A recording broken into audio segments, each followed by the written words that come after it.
Welcome back to the channel guys. तो आज हम चेंज करने जा रहे हैं Vivo Y12 का चार्जिंग कनेक्टर। तो पहले इसका ग्लू काट लेंगे और इसको ग्लू काटने से पहले ऐसे आराम से बिठाएंगे ताकि हमारा कोई कंपोनेंट्स ख़राब ना हो। इसलिए मैं आपको पहले जूम करके दिखाता हूँ। ये एक ब्लैक ग्लू होता है जिसको काटने के लिए हम लेंगे 11 नंबर का ब्लेड। तो इसको ग्लू रिमूव करने के लिए तो हम SMD का हीट रखेंगे 200 और एयर रखेंगे एनालॉग वाले 2 और डिजिटल वाले 60 या तो 6। तो ग्लू रिमूव करने के लिए हमें कनेक्टर के चारों तरफ हीटिंग देना है और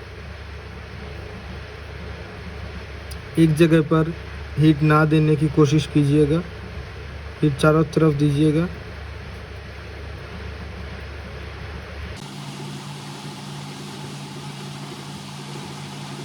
और इस काम में पेशेंस चाहिए, आप फटाक से नहीं निकाल सकते ग्लू, या तो आपका प्रिंट उखड़ जाएगा। सब बोर्ड पीसीबी होल्डर से निकल जा रहा है क्योंकि मैंने ज़्यादा टाइट नहीं किया था।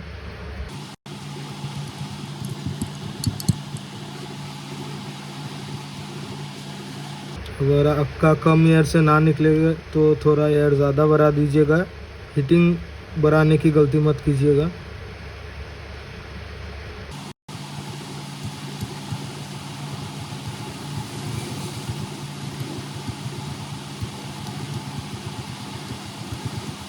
और अभी तक मैंने माइक को नहीं ढका क्योंकि हमने माइक की तरफ हीट दिया ही नहीं।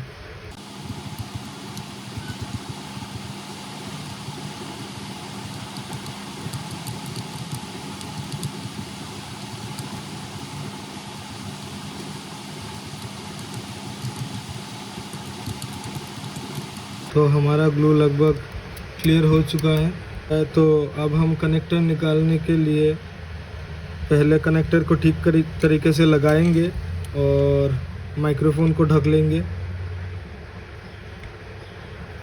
और इसमें थोड़ा डस्ट भी है, इसको क्लीन कर देंगे।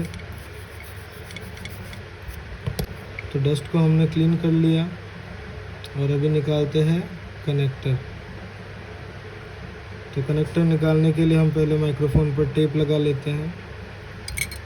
आपके पास प्रॉपर हीटिंग टेप नहीं होगा तो आप बेसिक वाले हीटिंग टेप से भी काम चला सकते हैं, लेकिन माइक्रोफोन को ढकना ज़रूरी है। कनेक्टर निकालते टाइम पूरा बोर्ड ही हीट हो जाता है। तो पहले मैं टेप को निकाल लेता हूँ। ये मैंने ले लिया है टेप। अभी इसको निकाल देंगे और माइक्रोफोन को ढक लेंगे।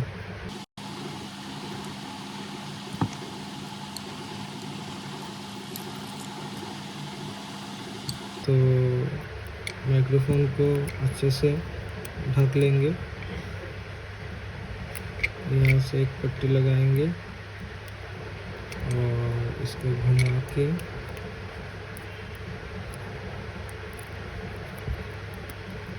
यहाँ तक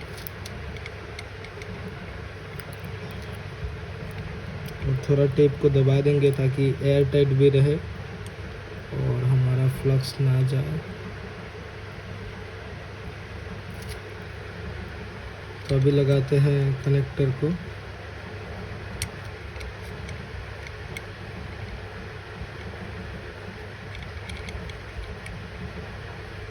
और मैं बार बार कहता हूँ कि बोर्ड को ज़्यादा टाइट मत कीजिएगा, वरना आपका बोर्ड बैंड हो सकता है जब आप कनेक्टर निकालें।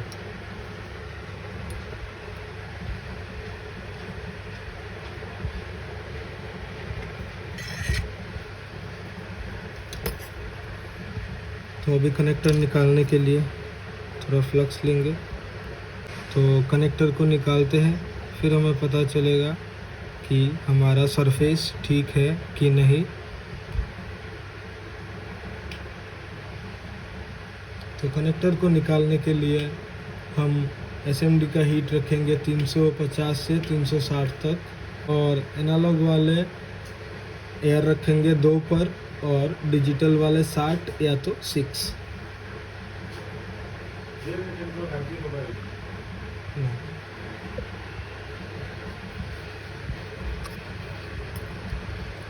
तो शुरू करते हैं, और फ्लक्स ज़्यादा मत दीजिएगा, जितना ज़रूरी है उतना दीजिएगा।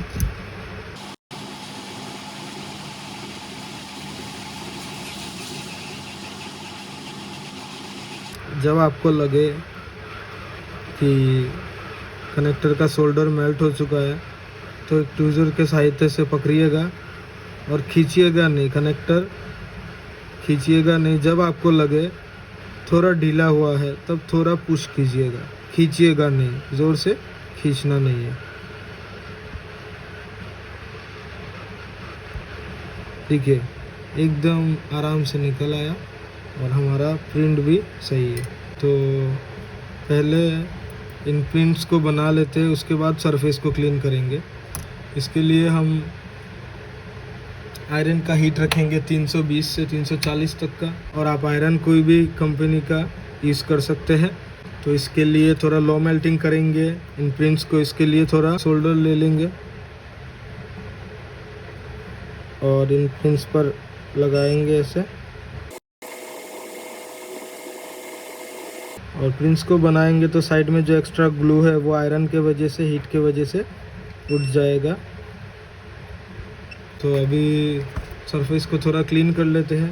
इसके लिए कोई भी कॉटन का कपड़ा लेंगे और उस पर कोई भी थिनर लेके सरफेस को क्लीन कर देंगे।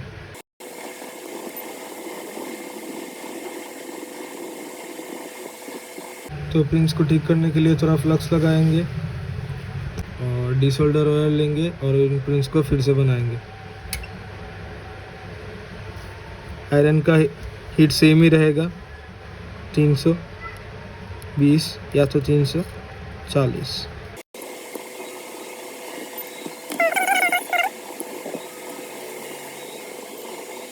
तो अब देखिए हमारा कनेक्टर का सरफेस क्लीन हो चुका है। तो कोई भी 183 का पीपीडी लेंगे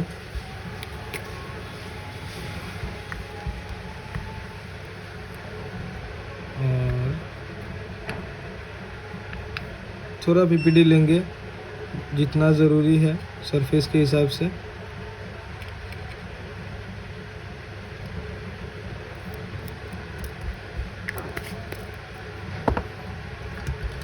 फिर से थोड़ा फ्लक्स लगाएंगे ताकि पीपीडी अच्छे से बन जाए, प्रिंट्स भी हमारे ठीक हो जाए।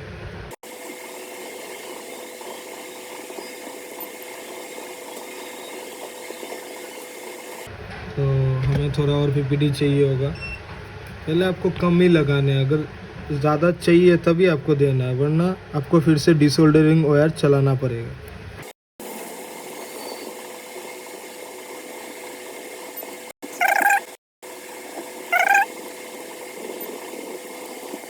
आपको शायद दिख नहीं होगा, तो आपको शायद दिख नहीं रहा होगा, लेकिन यहाँ पे थोड़ा ब्लैक ब्लू रह चुका है कनेक्टर का, इसको हटा देंगे और कनेक्टर लगाने के लिए बोर्ड पे थोड़ा फ्लक्स लगाएंगे। तो हमने नया कनेक्टर ले लिया है।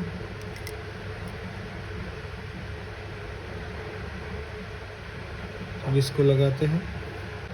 तो अभी कनेक्टर लगाने के लिए हम हीट को सेम रखेंगे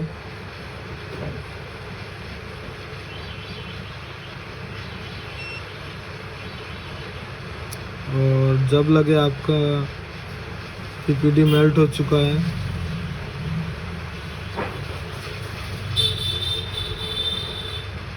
तो आप कनेक्टर को बैठा दीजिएगा।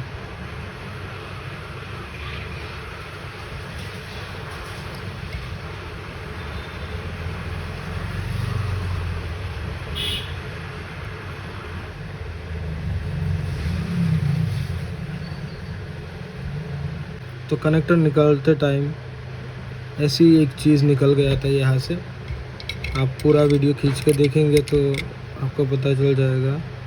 इसको फिर से लगाते हैं उसी जगह पर। अब हम बोट को यहाँ पे लगाएंगे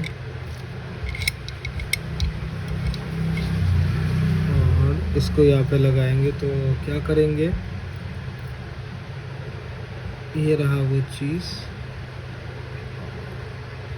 इसको यहाँ पे लगाने के लिए कुछ नहीं, बस यहाँ पे थोड़ा फ्लक्स लगाना है